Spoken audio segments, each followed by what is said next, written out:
equalised gift. Podolski. He's in!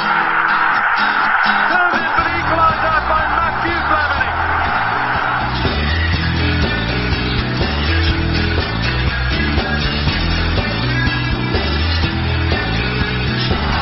What does that do to the direction of the game? Arsenal just sensed. You can see it. Hello and welcome to the Gooner Ramble and Arsenal Fan TV podcast. I'm your host Giles, and on this week's edition I'll be looking ahead to this weekend's Super Sunday matchup with Everton. Now usually at this point I'll introduce the panellists, but alas no one was available to join me tonight, so you've got me on my own, me on my Todd, which is irregular because usually I just ask a question, put the mic on mute, head off for a dump or do my nails or any other ad hoc duties and that come to mind, then return, ask another question, mute the mic, rinse and repeat.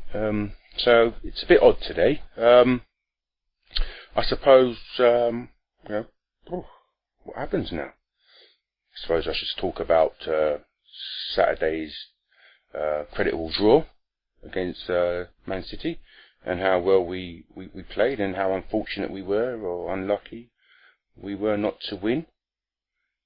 I should talk about Sanya's contract situation. Talk about Wenger's ongoing contract situation. Diaby's back, or back in training. It wasn't an April Fool's joke, from what we understand. So that's all good, you know. Our powerhouse midfielder coming back just in time to play in the World Cup. Rambo's coming back. Ozil's coming back, which is all very nice. It's all very good. Yeah, so it's all good. It's kind of difficult actually starting a conversation with yourself. Nobody else is here. Kind of missed them, to be honest with you. I mean, I always say to Callum that, you know, he rambles on for too long. Needs to cut down his conversation time. Judd and Rick don't really speak enough sometimes. Then there's Mo, who can talk for England. I always say Jasper brings the tone of the podcast down, but even I miss his shenanigans. And then there's Akil, who, you know, even with his nasal problems, you know, is good company. So, yeah, I mean, I just chat bullshit, as everybody knows, you know. Yeah, so, don't know what to do. Right, so, anyway, so, I suppose without further ado, I might as well introduce the activities tonight. So, tonight is just basically Behind Enemy Lines, and I'll be talking to Simon Poole of the Everton podcast. He's a big Everton fan, big Everton blogger. I think his website is the NSNO Everton website, and we'll be discussing Sunday's game, our thoughts, opinions, who he thinks are his danger men, who he thinks are our danger men, and whether he reckons that they have a good chance of reaching the top four. I'll also ask him, you know, what he reckons if Wenger does leave at the end of the season. Does he think that we could get Martinez? Does he think that Everton will hold on to Martinez? So, you know, without further ado, I suppose we should crack on with the interview. So, join me in the second part for the interview with Simon Poole.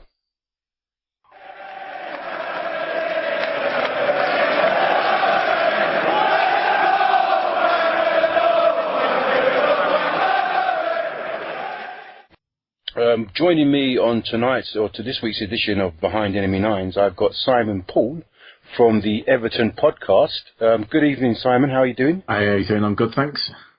Good stuff. We've got a big game. It's a Super Sunday game. It's arguably the biggest game of our season now in both our clubs now. You know, and we're going out to Goodison Park. I want to ask you, how would you describe your team's progress this season? I think, well, progress really it's got to be measured from when the new manager took over, and I think there was sort of two schools of thought when Roberto Martinez came in, which was, the first one was that he got Wigan relegated, so therefore he was going to get Everton relegated, and the second school of thought was he had the right ideas at Wigan, but unfortunately Wigan had sort of shit players, basically. Everton didn't have shit players, so his ideas should work with Everton. I think he's gone a long way to proving the second theory right, really, that his ideas were right, but his players weren't able to carry them out, really. At Everton, he said himself the players have adopted his way of playing really, really quickly.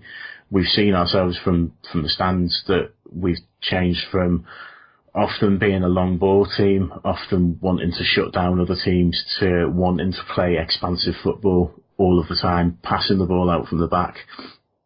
And it seems to have worked. I think most Evertonians, if you said to us at the beginning of the season we'll finish in the top 6, would have bitten your hands off. It looks likely that we'll finish even higher than that, and I think the game on Sunday is a bit of a crucial game in deciding where we finish. If we beat you lot on Sunday, there's no reason why we couldn't go on and finish 4th. I don't think we'll finish any lower than 5th or 6th. So, I think the progress has been fantastic from that point of view. So, would you say that he's exceeded expectations? Has he exceeded your expectations? I think he's probably about level with my expectations, because I've always got high expectations of Everton. I think he's exceeded a lot of people's expectations, and I think certainly if you take a manager's first season as a transitional season, then yeah, I think you've got to say that he's done better than expected. He's certainly taken on a team which was left in a very good shape by David Moyes. I mean, you were always defensively quite sound, weren't you? Quite assured, and you were hard to break down, and you ground teams down. But he seems to, like you say, he's added that there without, from what I can see, without compromising that defensive solidity that you've had. Yeah, I think that was a worry as well. There was this madcap theory that when he came in, he played 3 at the back. I think he's done that about 4 or 5 times for about 20 minutes each, and at least 1 or 2 of those were in pre-season. But no, he's kept that solidity at the back, and that's even when Sylvain Distin was out for a little while injured.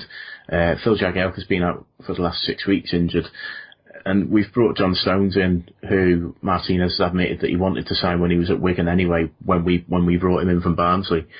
And the lad's, he's 19, 20 years old, and he's shining. He looks like he's played in the Premier League for 5 or 6 years. Obviously Seamus Coleman at the right back and Leighton Baines at left back. There's not a lot you can do to knock those. And he's kept that going and built on that, really, which is what we wanted David Moyes to do for the last 3 or 4 years. He certainly seems to have made some very astute signings. I mean, he's done well in the loan market. He's brought in Lukaku and Delafeu, to name 2. Yeah. Who was absolutely fantastic over at our place. When you got a creditable draw, well, a deserved draw really at our place. I think at the time you were the best team we'd actually faced at the Emirates. Yeah. Delafeu's goal at the Emirates was fantastic. I'm still trying to work out how he did that. I've not seen anyone strike a moving ball as well as he did then. You've seen free kicks taken like that, but the ball was actually moving, so yeah, it was a fantastic goal. He's come on leaps and bounds as well. I think a lot of people were expecting great things from him immediately, without really realising that he'd only ever played reserve team football in Spain, albeit for Barcelona's reserves. But he needed to adapt to the physicality of the English game and the pace and everything, and I think he's done that really, really well. We brought in Gareth Barry as well, which can't be overlooked. He's been absolutely phenomenal in the centre of midfield, especially with Darren Gibson being out injured for so long. But he's done really well in the transfer market. I think he's unfortunate that Aruna Kone's been out injured since the beginning of the season, really. And Lukaku had a period of being out injured as well as being sort of out of form a little bit, really. But he's brought in the kind of players that we wanted him to bring in. Yeah, I mean, McCarthy in the centre of midfield has done brilliantly as well, hasn't he? Yeah, so a lot of people complain about his price tag at the beginning of the season. I don't think they'll be complaining at the end of it. Indeed. I've looked at your fixtures. You've kind of won 5 on the trot after you lost, I think it was to Chelsea or Tottenham away, and you kind of... You went on a bit of a run. I mean, obviously you lost 4-1 at our place in the FA Cup, but you sort of snuck back into the top 4 picture without anyone really taking notice until recently. You believe that you can at least hold off Tottenham and Man United to remain fifth. Is there a real sense of fourth place is there for the taking? I think so. I think after the Chelsea and Spurs games, a lot of Evertonians had sort of given up on fourth. But teams in the top four, apart from Liverpool, unfortunately, have kind of faltered a little bit and given us that opportunity again. And I think there's a real sense of belief.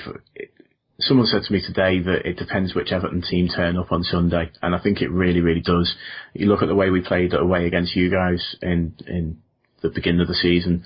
The first half we dominated you at the Emirates, which is unheard of almost. You guys were in a great run of form at that time as well. The week after we played abysmally, so you look at the performances, and a little bit of hope for Everton fans is that we played absolutely crap against Fulham. So maybe this week we'll play really good. But definitely we have sneaked back up. I think with Everton it's kind of the way we do things. The media don't tend to pay a great deal of attention to us a lot of the time. So we do kind of sneak up on people. We've won 8 games in a row at Goodison Park as well. So the omens are good for us. The run-in is probably a little bit tricky. We've got Man City at home and Man United at home as well. But hopefully United will carry on the way they have been in the league. And if we can get a result on Sunday, certainly there's going to be a great sense of belief around the place. Because then you'll be a point behind us with a game in hand, is that right? Yeah. I mean, a lot of people are saying the game in hand's against Palace, which we could have done. It's not an easy task. We could have done with playing them when the game was called off, really.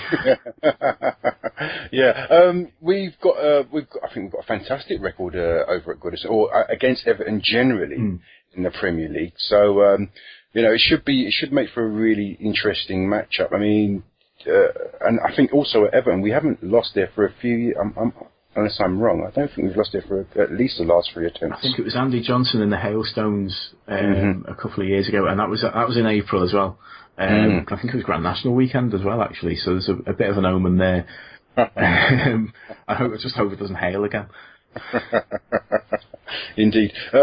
So Roberto Martinez. There's been a lot of talk about Wenger. Would he stay, would he go? And if he goes, who do we look for? And Roberto Martinez' name has come up in dispatches amongst Arsenal-related media. What's the feeling up there? I mean, do you think if Wenger does leave that you'll find it hard to hold on to Martinez? Or do you think that, like his previous jobs, he's sort of stuck around, he's never sort of jumped ship. He doesn't seem to be one that sort of jumped ship after one season. He seems to have stuck around and been quite loyal to his clubs. What's the feeling over there? I think there might be a little bit of generalised worry, but I think it's probably something worth pointing out that, like you said, he didn't jump ship from Wigan when Liverpool came knocking. So he talks a lot about projects and about how he wants to see projects through. I was lucky enough to interview him at the beginning of the season, and he was speaking about Antonio Alcaraz, who he brought from Wigan, who he sounded like he really admired. He said he never moves for a transfer fee. He signs a contract at a club, and if it's a 3-year contract, he'll stay there for 3 years. When he went to Wigan, he had a 2-year deal. He wanted to play for Wigan. He wanted to play in England. He wanted to do as well as he could during that contract, and then move on to another club if he could. And it sounded like something like Martinez really, really appreciated in a human rather than just a player. So I think he's probably looking at, he'd much rather spend longer than a year at a club, but I don't think he'd feel like he'd done himself justice if he left after a year. I think if someone like Barcelona or Atletico came knocking, then it'd be a different proposition for him. But certainly I think Arsenal, from his point of view as a manager, is another English team, maybe a step up, as in you've got Champions League football quite regularly. But I think from a point of view of managing one of those sort of top 8 sides, it's much of a muchness really to him, and he's going to want to finish the project at Everton. Right. Do you think if Arsenal did come knocking that Kenwright would give him permission to speak to Arsenal or any club? I think it'd depend on the compensation really. We were stung with Moyes going for nothing. But I think he'd probably give him permission. I think he'd be quietly confident that he wouldn't actually go. Okay, cool. tactics-wise, he seems to be quite a good tactician. He seems to, like you say, he seems to be quite tactically flexible. He adjusts formations within in-game, as well as pre-game as well. What kind of tactics you think you guys will employ on Sunday? I think he'll probably go with the tried and tested sort of formula, really, to start the game at least. Barry and McCarthy sitting in front of the defenders. I think Baines has kind of lost his partner on the left-hand side. Stephen Pienaar's out injured. So that's kind of restricted him rather than the opposition have restricted him. Certainly, obviously, down your right-hand side, you've got players like Sanya likes to get forward as well. So Baines is going to be aware of that. Down the left-hand side, you've got Gibbs, who did really, really, really well to avoid suspension. And Oxlade-Chamberlain, likewise, who are probably going to give Seamus Coleman something to think about as well. But I think that's where the centre-backs being able to drift out to the wide areas sort of comes in handy for them. Sylvain Distan's naturally left-footed, can play at left-back, so drifts out and covers Baines when he goes forward. John Stones as well, naturally a right-back, drifts out and covers Coleman. It's a toss of a coin between Ross Barkley and Leon Osman, who starts in the sort of more free-rolling midfield sort of area. And then is Barkley having treatment? Is there any sort of fitness issues there? I think he took a knock against Fulham on his calf, but Martinez has said in his pre-match press conference that he's a young boy and he bounces back really quickly, and he'll never tell him if he's injured anyway. So the chances are he'll probably play. The other advantage for Martinez is he's a qualified physio, so he's able to look at the players in real detail. Although it does seem to be that he uses physio buzzwords in that every player in the world has got a soft tissue injury at the moment. But I think definitely we'll look to attack, and again, it's who plays on the right and left, whether it's Morales and Deulofeu or whether Osman's put out on the left again. But I think we'll go with the tried and tested stuff to start with, and then he'll react to how well the game's going. He did it at Fulham. Fulham had us pretty much worked out in the first half. Probably he was forced into bringing on Naismith for Barkley, but when he brought him on, it changed the game completely for us. So he's able to read the game and change things, and he's willing to change things as well. So I think we'll start off with that kind of formation, and then if it's working for us, we'll carry it on, and if it's not, then he'll try and change it up. Okay. And your danger man, depending on whether certain people start, I suppose it would be... I think Deulofeu, obviously, down the right. Morales, it depends which Kevin Morales turns up as well, because he's been blowing hot and cold. He's got a lot of media attention in the last few weeks, and I think Match of the Day have mistakenly called him a consistent performer when he really has been up and down. Evertonians were wondering if they were talking about the same player at one point. I think Stephen Naismith coming off the bench is a real danger man. And coming from me, I've been one of his biggest critics. But he really does change games when he comes on. His work ethic, the fact that he pops up everywhere, he chases every ball, and he gets in the right place to score goals. So if you're used to dealing with Romelu Lukaku, who's probably got to the hour mark and decided that he's had enough and been a bit lazy for the last 10 minutes, if Stephen Naismith jumps on the pitch and suddenly starts running around, that can cause defenders all kinds of problems. Okay. One player that a lot of Arsenal fans admire is Seamus Coleman. With Bakary Sagna's contract situation and it looking more and more increasingly like he's going to go, people are willing, Wenger, to look at Seamus Coleman as a ready-made replacement. He seems to be the archetypal kind of wing-back, modern day. Like, he started off as a winger, they moved him into defence, but he applies himself equally well offensively as well as defensively. What do you think? What kind of progression have you seen in Coleman since he came into the team a few years ago? It's been immeasurable, really. I mean, when you consider we paid £60,000 for him from Sligo Rovers, he's worth 100 times that now, isn't he? You look at just wanted to correct the myth that I think David Moyes perpetuated quite a lot, in that Seamus Coleman didn't start off as a right winger. he came to the club as a right back, and David Moyes played him as a right winger because he wanted Phil Neville to play right back. Right. And then he went out on loan to Blackpool and played as a right back, but did what he does for us at Blackpool and was instrumental in their promotion season. Came back to us and sort of started to establish himself as a right back in the team. But he's fantastic. He's unpredictable in the way he runs, and I'm desperate to get an interview with him because I want to know if he knows what he's going to do when he gets the ball. Because it looks like there's just no plan at all. He just gets the ball and runs with it. And he creates goals, he scores goals. His timing in the tackle is fantastic. His speed across the pitch is great to catch up with defenders. He's composed, and he looks like he's starting to develop into a bit of a leader as well. He's talking to other players, telling them what to do, where to be, which is exactly what you want from a player that you're going to rely on a lot in the future. Okay.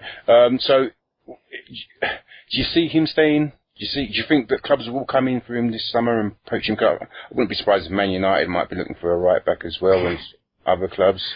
Yeah, I wouldn't be surprised if clubs came in. I think he grew up as a Man United fan, so I think if Man United came in, we'd probably be in a little bit more trouble. I think the negotiation that we do with Man United has changed since the summer, so I think we'd probably get a decent deal for him. I mean, the hope is obviously that we get Champions League football and none of the players want to leave. And I think if we did that, if we showed that we'd get Champions League football next season, then I think a lot of the players would be convinced to stay. Leighton Baines we were worried about losing him last summer, but I think he really bought into the manager's ideals and the way he plays. And I just think if the manager can convince players that we're going places, then hopefully they'll see no reason to leave. Okay, cool. Talking about your future and whatnot. It's been said that both you and Liverpool have looked at ways of moving away from your present grounds or ground sharing and so on and so forth. Mm-hmm. Kenwright has looked. Looking from a distance, I've always sort of felt for Kenwright because he's always seems to have no money. He's always telling people he seems like a very honest man. If he's trying to sell the club, he wants to sell the club at the right price, not only for the right price, but to the right man or the right consortium. The Goodison thing: will you stay, will you go? Well, how do you view Kenwright and the future plans he has in place for Everton Football Club? Up until recently, I've kind of looked at him as not really having plans. And when he took over the club, looking 14 years ago now, he said that he was only ever going to be a custodian and would pass it on to the right buyer. I mean, obviously you look at takeovers that have happened yourselves. You had a major buyout. There was Man United, Liverpool twice, Man City twice. But then you look at Blackburn, QPR, clubs like that, and you think, how do you judge who's the right buyer, and how do you know those people are going to move the club forward? He's speaking to Liverpool City Council about moving forward with the ground. I was told today that there's not going to be a ground share issue. That it's just not on the table anymore. Neither club is interested. Both have kind of developed their own plans for their own future stadiums. I think Liverpool are redeveloping Anfield now. And they've done a lot of work in buying up the houses around it. Everton are looking at another site in Liverpool, but won't tell anyone where it is. And there was a proposed ground move about 5 years ago, which fell through now, which was to a little town called Kirkby outside Liverpool, and there was a massive protest movement which was instrumental in getting that stopped, because it was outside the city boundaries and sort of quite a long way away from where we wanted to be. I mean, if the new site that they're looking at is big enough for a good enough stadium, the Emirates is one that's held up to everyone in the world as how you should build a new stadium. It's turned the revenue streams around. I think you guys make £3 million on every match day from ticket sales now. Match day revenues are through the roof, yeah. Yeah, that's what every club wants, and I think it's what every club needs as well, because not every club can have a rich Arab or Russian come in and buy them. So I think if if the site for the new stadium and the plan is good enough to make that happen, then everyone will get behind it. It's just the fact that Bill Kenwright is, in football terms, a pauper, tends to hold things back. The Kirby thing 5 years ago was bankrolled or said to be bankrolled by Tesco. And we need that outside investment to make things happen. So it's difficult to see where that's going to come from in any kind of realistic terms. Yeah, that's what I was thinking about. I mean, developing the Goodison Park looks like because you're quite tightly packed in with the local residential area, aren't you? Yeah, I mean, a lot of those are sort of private landlord owned, and the previous council administrator had spoken to them, and the landlords were interested in land swaps to let Everton or the council have the land that the houses were on.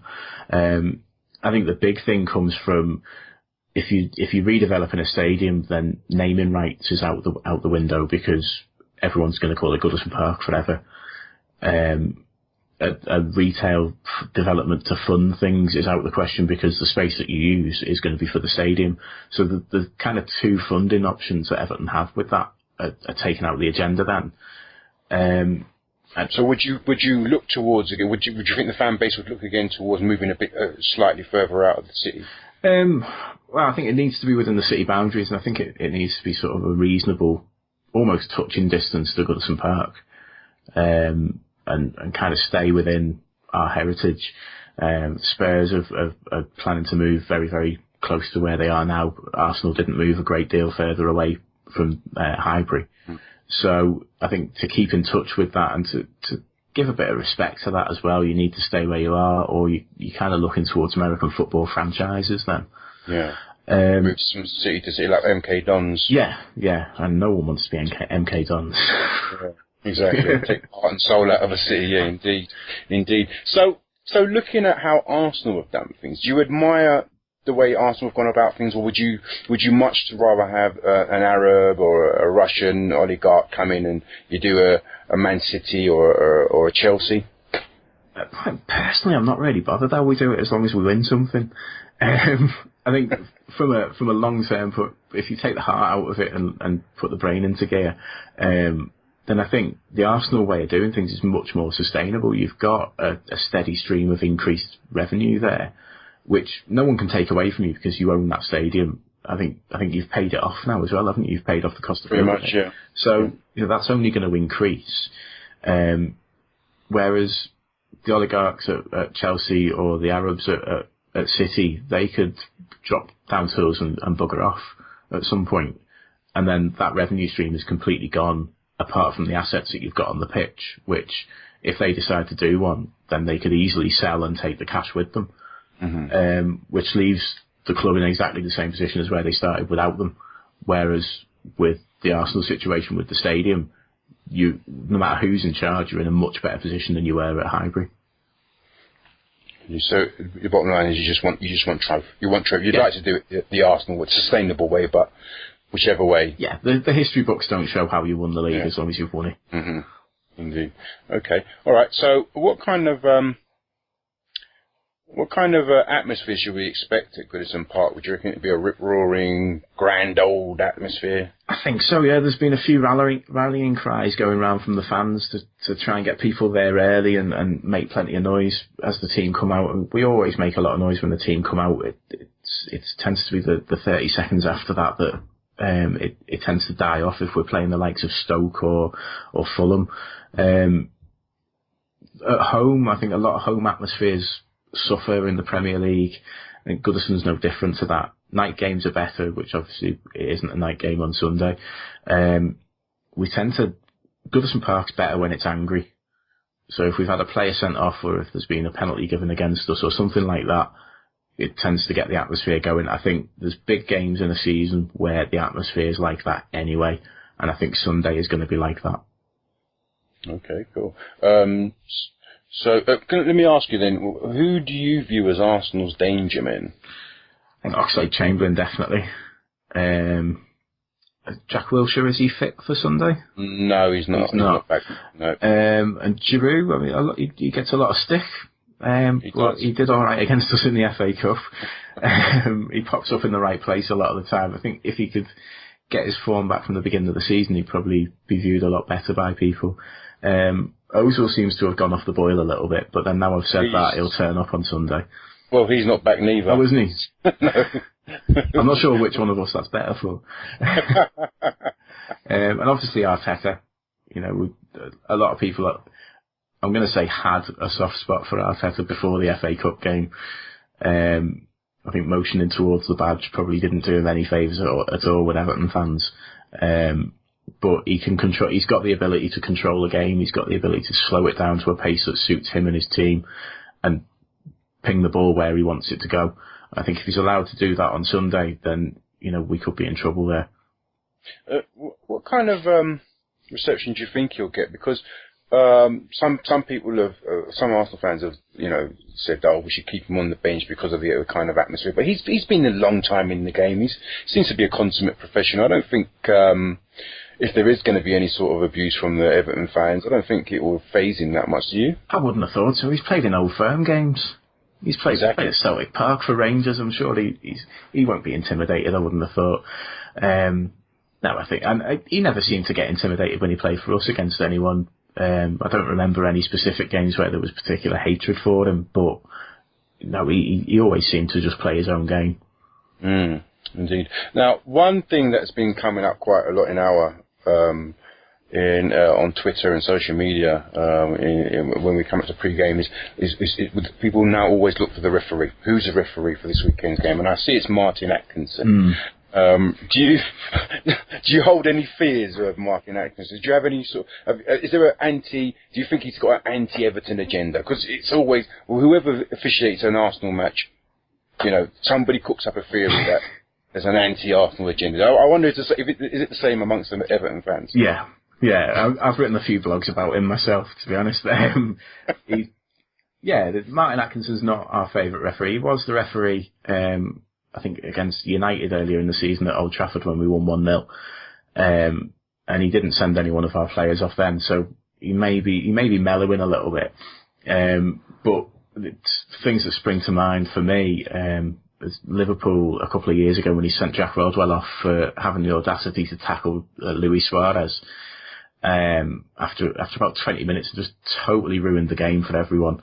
And again, against Man United at home, I think we were drawing 3-3, and we were on the break in the dying embers of injury time, and he blew the whistle as we were about to score.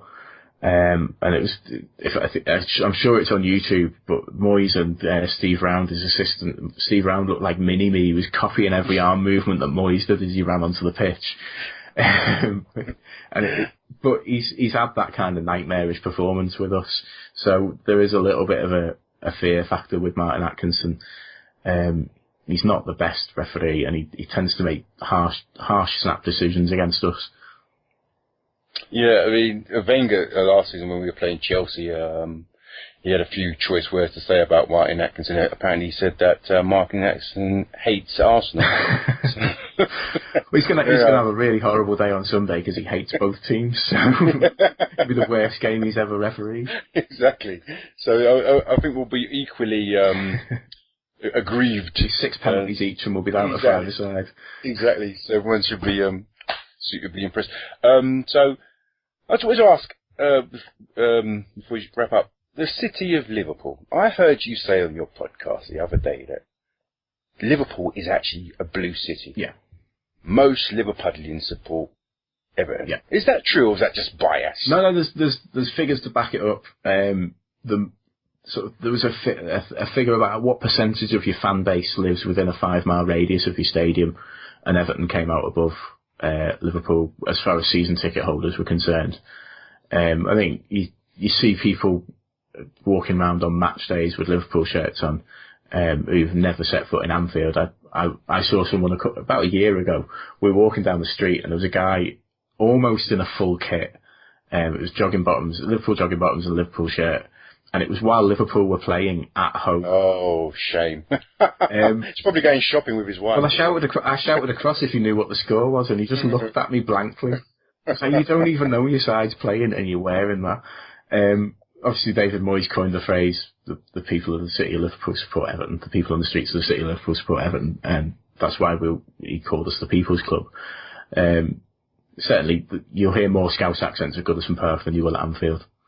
Is that because, without being playing devil's advocate here, is that because Liverpool are a far more successful club, and so forth, therefore, just like Man United, they're going to have a lot more global supporters than a team like Everton? There's that legacy, I think, from when they were successful, yeah.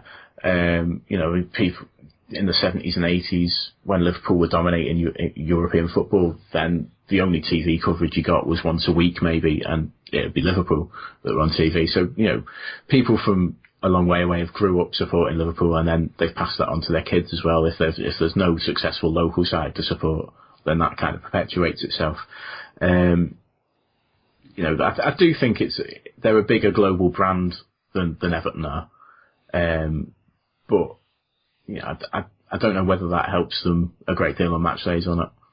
Right. So you stand by your comments that locally, local level, Everton is the better or the more supported team in Liverpool. Yeah. Is the most. Yeah. I mean, if you speak to any hotel owners in Liverpool, they'll sell out their rooms when Liverpool are playing at home. They won't when Everton are playing at home. But we both get crowds of about 40,000 each week. Fair dues. Fair enough. Okay, so let's move on to predictions for the weekend. Are you the sort of person that makes predictions? Usually wrong, yeah. So what do you think's in store for Sunday's game? I think Arsenal will score, but I think Everton will score as well. It's just, I think it'll be a decent game. It's not going to be a bore draw. I've got to go for 2-1 to Everton. Right, okay. I've got to go with 2-1 Arsenal. It's only right, isn't it? I'd be worried if you predicted a loss. Good. So do you think that even win, lose or draw, do you think it would end if you lost on Sunday? So do you think that would end your chances of top four, and then it'll be just sort of like just maintaining your position as a top 5 club? Yeah, I think if we don't beat you on Sunday, then it leaves it, with 8 points adrift with 1 game in hand. I think that's sort of 4th place over with. You're not going to drop 8 points in the next sort of 6 games. Mm-hmm. So I think if we lose on Sunday, we can kiss goodbye to 4. I'd say if we drew on Sunday, we could probably wave goodbye to it as well. I think we need to win. But after that, and regardless of the result on Sunday, it's about winning all of our games, all the remaining games, and finishing with as many points as possible and making sure we get a European slot. Yeah, I mean,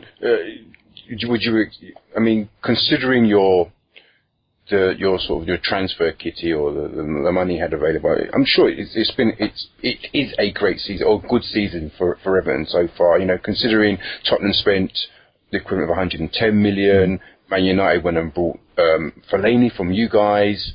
Arsenal went out and paid 42.5 million to be mixing it amongst them guys, amongst those clubs, and holding your own at this point in the season. It's just no mean feat, surely. Yeah, I mean, you look at the players that the other teams around us have gone out and bought, and like you said, Spurs have spent £100 million, Man United have spent sort of £70 million on 2 players. You look at where we buy our players from, and Leighton Baines cost us £5 million from Wigan. James McCarthy's probably a bit of a step up because maybe Martinez was doing Dave Whelan a bit of a favour there as well, at 13 million. But even I'd probably value him at higher than 13 million now as well. We tend to pick up players that are better than their transfer fees that we pay. Fellaini we made £12 million profit on, which is looking like daylight robbery now, which I'm not complaining about. But you look at where we buy our players, and Spurs have gone out and bought established players from other leagues. Man United have bought established players from within the Premier League. We go out and we buy players that we know can become established players, but haven't yet. Reached that, okay. Yeah, so and you look at the net spend for teams, and I think Liverpool has spent in the last 10 years spent nearly £500 million on players, and Everton have spent about sort of £75 million on players, but we're still able to mix it up with them. Mm-hmm. And I think that lack of money makes managers and scouts work a little bit harder as well. Indeed. Great points. Okay, so let's sort of about wrap it up now. Hopefully, it will be a good, clean game. Martin Atkinson won't be the centre of attention, or his officials. And I just want to say thanks for coming on, Simon. It's been great chatting to you. Been a pleasure. And I wish you luck for the rest of the season. I mean, you still can influence a title chase. Yeah. You know. Yeah, we could hand it to Liverpool if we beat City. That would be great. It's going to be difficult to celebrate goals if that's the case. Great stuff. All right then, Simon. Thanks for coming on, pal. Thanks very much. Right, cheers. Take care. Right. Bye-bye. So, that was our special guest, Everton fan Simon Poole of the NSNO Everton podcast. And all that's now left for me to do is thank you for tuning in and listening to me, and keep it Arsenal. I suppose we'll return next time and we'll review the Everton-Arsenal game, hopefully on the back of a victory. So take care and keep it Arsenal, everyone. Thank you and good day.